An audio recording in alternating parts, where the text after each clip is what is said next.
जय श्री राम साथियों, अगर आपकी कन्या राशि आप काफ़ी समय से बहुत ज़्यादा परेशान है या फिर आपको लगता है कि आपकी जो सफलता आपको नहीं मिल पा रही है, और साथ ही बताया गया कि अगर आप शेयर मार्केट की दुनिया में हैं या फिर आप किसी भी प्रकार के मार्केटिंग कर रहे हैं, जैसे सोने का व्यापार हो गया आपका, ईंटा बालू सीमेंट सरिया गिट्टी, या फिर छोला भटूरे, या फिर खाने पीने का कोई भी प्रकार का आपका बिजनेस क्यों ना हो, आपकी कन्या राशि है।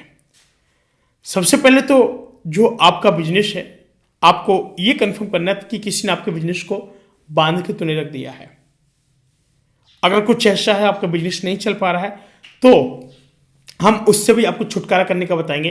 बहुत आसानी से छुटकारा हो जाएगा, बिल्कुल भी परेशान नहीं होना है।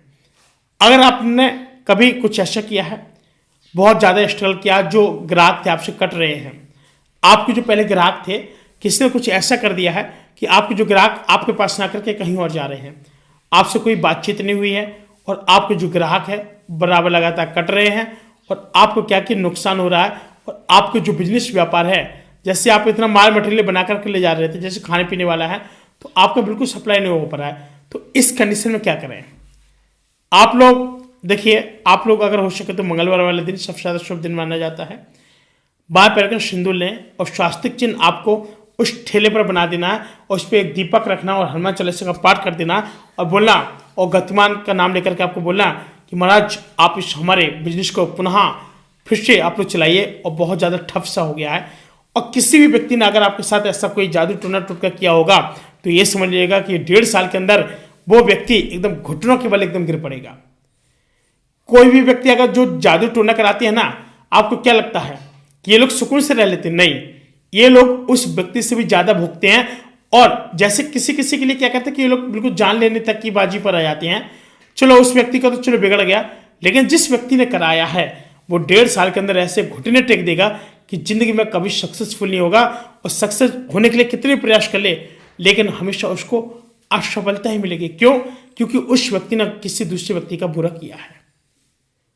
इसलिए कहते हैं कि कभी किसी का बुरा नहीं करना चाहिए, और कभी भी किसी के ऊपर कोई भी जादू टोना टोटका कुछ नहीं कराना चाहिए, क्योंकि इससे आपके ऊपर भी बहुत गलत असर पड़ता है, जिससे आपके आगे आने वाली संतान पर भी बहुत बड़ा असर पड़ता है, जिससे आपको हमेशा हानि होती है, और लाभ के लिए तो आप बिल्कुल सोच भी नहीं सकते हैं। इसलिए आपसे निवेदन है कि कभी भी किसी के बिजनेस व्यापार के लिए कोई भी किसी प्रकार का वशीकरण, कोई भी टोटका जादू बिल्कुल भी नहीं करवाएं। आजकल की महिलाएं क्या होती हैं, हमने देखा है कई बार मंदिर में आ जाती हैं, बोलते कि हमें अपने पति को बस में करना है। बताइए भाई, हमने कहा देखो ऐसा है, पति को बस में करने के लिए आप क्यों ऐसे पूछ रहे हैं? कह रहे हमको करना है, हमारी बात नहीं मानते हैं। हमने कहा कौन सी बात नहीं मानते हैं? कह रहे सारा पैसा कमा के लाते हैं, अपने पास रखते हैं, हमको देते नहीं। अच्छा, अब भाई जो पैसा है, पत्नी तो उनकी हो, वो पैसा किसी बिजनेस व्यापार में लगा रहे हैं, आपको पैसा दे तो आप उड़ाओ, एकदम खर्चा करो, तो वो भी किसी सोच के नहीं दे रहे। लेकिन ऐसे ऐसे लोग आते हैं, लेकिन ये बिल्कुल बेकार चीज़ होती है। और कभी अपने पति को इतना भी बस में ना कर दो कि बिल्कुल वो बर्तन धुलने के लिए लाख भी न बचे। समझ रहे हो? बेचारा खा पी रहा, अपनी ज़िंदगी काट रहा, बाहर रह रहा, खाना बना ले रहा, अब तुम सोचो कि घर पे करे पूरा बर्तन भी धुले, तो ये सब ऐसे नहीं किया जाता है। ये आपको इसका पाप लगता है। बात समझ रहे हैं? अब भाई वो आपके बर्तन तो नहीं धुलने के लिए, जहाँ रह रहा है बेचारा वो अपने बर्तन धुल ले, खा पी ले।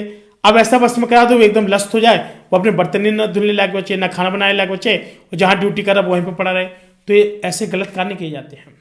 बात समझ रहे हैं? अगर आपने ऐसा किया है तो आपको इसका भी दंड भोगना पड़ेगा, और लगातार 1.5 साल के अंदर आप पति से पहले जो पत्नी है वो पहले घुटने के बाद टेक करके नीचे गिर जाएंगे। बात समझ रहे हैं? साथ ही फिलहाल आज के लिए इतने मिलती है कोई नई वीडियो में, तब तक के लिए जय श्री राम।